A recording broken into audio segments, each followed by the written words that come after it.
This channel does not promote any violent, harmful, or illegal activities. All content provided by this channel is meant for an educational purpose only. Top quality और consistent performance के लिए सिर्फ silver pumps नाम याद रखना। ভুয়ো voter নিয়ে টিভি9 বাংলার খবরে তোলপাড়। এবার সেই খবরই মমতা বন্দ্যোপাধ্যায়ের মুখে টিভি9 বাংলায় প্রথম দেখিয়েছিল। বাংলা ও গুজরাট হরিয়ানায় একই এপিক নম্বরে আলাদা ভোটারের ছবি। কমিশনের সাহায্যে অনলাইনে কারসাজি চলছে। নেতাজি ইন্ডোর স্টেডিয়ামের সভামঞ্চ থেকে দাবি তুললেন তৃণমূল নেত্রী। ভোটার তালিকা ক্লিন না করা হলে দিল্লিতে নির্বাচন কমিশনের সামনে ধর্নারও হুঁশিয়ারি দিলেন তিনি। কি বললেন শোনাই আপনাদের। ইলেকশনে যাবার আগে যুদ্ধকালীন কাজ যেটা করতে হবে, ভোটার লিস্ট ক্লিন করতে হবে। ভোটার লিস্ট ক্লিন করতে হবে, তা নাহলে ইলেকশন যাওয়ার কোনো প্রয়োজন থাকবে না। ভয় পাবেন না। যেখানে যেখানে অনলাইনে সব করেছে একটা এজেন্সিকে দিয়ে করানো হয়েছে। আমি যতদূর খবর জোগাড় করতে পেরেছি, সম্ভবত অ্যাসোসিয়েশন অফ বিলিয়ন মাইন্ডস বলে একটা কোম্পানি আছে, কোম্পানি ইন্ডিয়া 360 সাবসিডিয়ারি নামে, এখানে ওদের অনেক লোক পাঠিয়েছে, এজেন্সি খুলেছে। তারা কি করেছে জানেন? ডেটা অপারেটরদের কাছে কাছে গিয়ে কিছু এআরওকে সাথে নিয়ে, যদিও ইলেকশন কমিশনের আন্ডারে থাকে ভোটার লিস্ট তোলা, এদের অনলাইনের কারসাজিটা আপনাদের আমি দেখাচ্ছি। ফিল্ড সার্ভে করেনি, বাংলার লোক যাতে ভোট দিতে না পারে একই এপিক কার্ডে বাইরের লোকের নাম তুলেছে। তার মানে বাংলার লোকটা যখন ভোট দিতে যাবে তার ভোটটা বাইরে থেকে এসে সে দিয়ে দেবে। দেখুন আমি প্রমাণ দিচ্ছি। ধরুন একটা নাম, মুর্শিদাবাদে রানীনগরে বাড়ি, মোহাম্মদ সাইদুল ইসলাম। এর এপিক কার্ড নাম্বার যেটা আছে ওয়েস্ট বেঙ্গলে, তার সাথে কানেক্ট করেছে নাম সোনিয়া দেবী।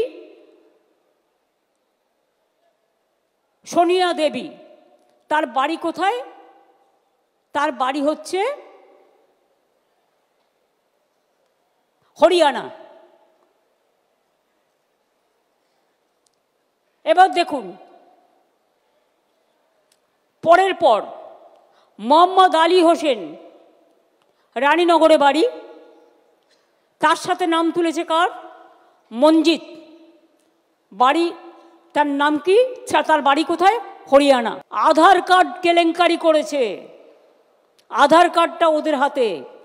একই এপিক নাম্বারে বাংলার ভোটারের যেখানে নাম আছে সেখানে হরিয়ানা, পাঞ্জাব, রাজস্থান, বিহার সব নাম ঢুকিয়েছে, রেলে করে নিয়ে আসবে। ওদের তো ভোট নেই। আবার মুর্শিদাবাদের ভোট তুলেছে নর্থ 24 পরগনায়, কারণ মুর্শিদাবাদের ভোট আগে হয়ে যাবে, ওগুলোকে নিয়ে আসবে নর্থ 24 পরগনায়, সাউথ 24 পরগনায়। This is the plan. TV nine বাংলার খবরকে তুলে ধরে মুখ্যমন্ত্রী মমতা বন্দ্যোপাধ্যায় বিস্ফোরক অভিযোগ করলেন মুর্শিদাবাদের ভোটার তার এপিক নম্বরের সঙ্গে হরিয়ানার এপিক নম্বর কিভাবে মেলে, এবং এক্ষেত্রে মমতা বন্দ্যোপাধ্যায়ের হাতিয়ার টিভি9 বাংলার খবরই। চলে যাবো সরাসরি আমাদের সঙ্গে এই মুহূর্তে মুর্শিদাবাদ থেকে আমাদের সহকর্মী কৌশিক রয়েছেন। কৌশিক, যে প্রতিবেদন দিন কয়েক আগে টিভি9 বাংলা তুলে ধরেছিল, এবার সেই প্রতিবেদনকে হাতিয়ার করে মমতা বন্দ্যোপাধ্যায় এপিক নম্বরে কারসাজির অভিযোগ তুললেন।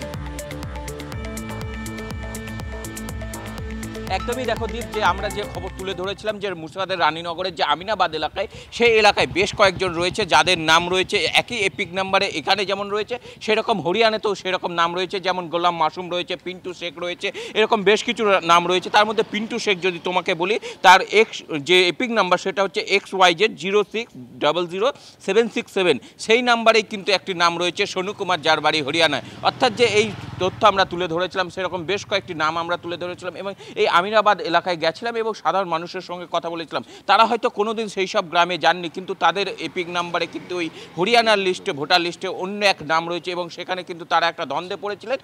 তারা জেলা শাসকের দ্বারস্থ হয়েছিলেন, অর্থাৎ যে রিটার্নিং অফিসার রয়েছে জেলার, কিন্তু সেই জায়গায় কোনো এখনও সুরা হয়নি এবং সেই খবরকেই কিন্তু মুখ্যমন্ত্রী আজ হাতিয়ার করেছেন এবং যে আমরা যে তথ্য তুলে ধরেছিলাম সেই তথ্যকে যেন কোথাও মান্যতা দিল এবং এই খবর আমরা সব থেকে আগে তুলে ধরেছিলাম। এর পাশাপাশি শুধু মুর্শিদাবাদ নয়, অন্য জেলার ক্ষেত্রেও দেখা হয়েছিল, কিন্তু এই রানীনগর এলাকায় যে কয়েকজনের হয়েছে সব থেকে বেশি আরও যদি দেখো চিন্তার বিষয় সেটা হচ্ছে সীমান্ত লাগোয়া কিন্তু এই রানীনগরের আমিরাবাদ এলাকা এবং সেই এলাকার মানুষের কিন্তু এই রকম ঘটনা ঘটেছে এবং তারা বিভ্রান্ত হয়েছে যে তারা কোনোদিন না যাওয়ার সত্ত্বেও এরকম কিভাবে ঘটনা ঘটলো এবং তারা একটা দুশ্চিন্তায় রয়েছে। মুখ্যমন্ত্রী যেমন একটা কথা বলেছেন যে হয়তো ভোটের সময় এসে তারা ভোট দিয়ে যাবেন, যারা এখানকার ভোটার ভোট দিতে পারবে না সেই নিয়েও কিন্তু তারা একটা সংশয় রয়েছে, তারাও চাইছে তাড়াতাড়ি সমাধান হোক। কিন্তু এই যে ঘটনা প্রথম সামনে এসেছিল কীভাবে, এই যে এই জেলায় সব থেকে বেশি পরিযায়ী শ্রমিক বসবাস করেন, সেই সব পরিযায়ী শ্রমিকদের কিন্তু নাম নথিভুক্তকরণের সময় কিন্তু এই তথ্য প্রথম সামনে এসেছিল এবং বেশ কয়েকজনের নাম যখন আধার কার্ড, ভোটার কার্ড চেক করা হয় সেই সময় তাদের দুটি রাজ্যে নাম দেখা যায়। একেবারে কৌশিক, আমাদের সঙ্গে তো এই মুহূর্তে আমাদের আরো এক প্রতিনিধি শ্রাবন্তী রয়েছেন আমাদের সঙ্গে। আমি শ্রাবন্তীর সঙ্গেও একবার কথা বলতে চাইবো।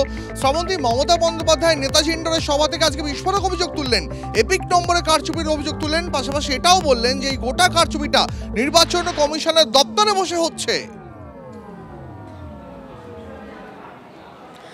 দেখো, নির্বাচন কমিশনের আধিকারিকরা সেটা মানতে নারাজ। তাদের বক্তব্য রয়েছে যে যখন কোনো এপিক কার্ড তৈরি হয় এপিক নাম্বার একেবারেই মিলতে পারে না। একটু যদি পিছনের দিকে ফিরে যাই, অর্থাৎ যখন অনলাইন এইরকমভাবে রেজিস্টার কিছু করা যেত না, অ্যাপ্লিকেশন কিছু করা যেত না, সেই সময় এই ধরনের একটা, অর্থাৎ সেন্ট্রালাইজ যখন গোটা ব্যাপারটা ছিল না, সেই সময় এই ধরনের কিছু বিষয় হয়ে থাকতে পারে এমনটা তারা আশঙ্কা প্রকাশ করছেন। কিন্তু যখন থেকে অনলাইনে কেউ অ্যাপ্লিকেশন করছেন, শুধুমাত্র অ্যাপ্লিকেশনের ক্ষমতা তার থাকছে, হাতে ভোটার কার্ড পাওয়ার উপরে যে কয়েকটা প্রসিডিংস রয়েছে সেগুলোর উপরেই আস্থা রাখতে চাইছে কমিশন। তাদের বক্তব্য যে যেহেতু অনলাইনে যখন কোনো ব্যক্তি ফর্ম ফিল আপ করেন তখন যদি যেহেতু ডকুমেন্টসটা তিনি অনলাইনেই প্রডিউস করছেন, তাই অধিকাংশ সময় তাকে ডেকে পাঠানো হয়, একটা হিয়ারিং হয়, সেখানে স্থির হয়, তার ডকুমেন্টসগুলো কালেক্ট করা হয়। তোমার মনে থাকবে সাধারণত বিএলআরও অফিসার যারা থাকেন প্রত্যেকটি পাড়ায় পাড়ায় গিয়ে তারা এপিক কার্ড থেকে তারা বাদবাকি যে সমস্ত পরিচয়পত্র সেগুলোকে চেক করার সুযোগ পান হাতে হাতে।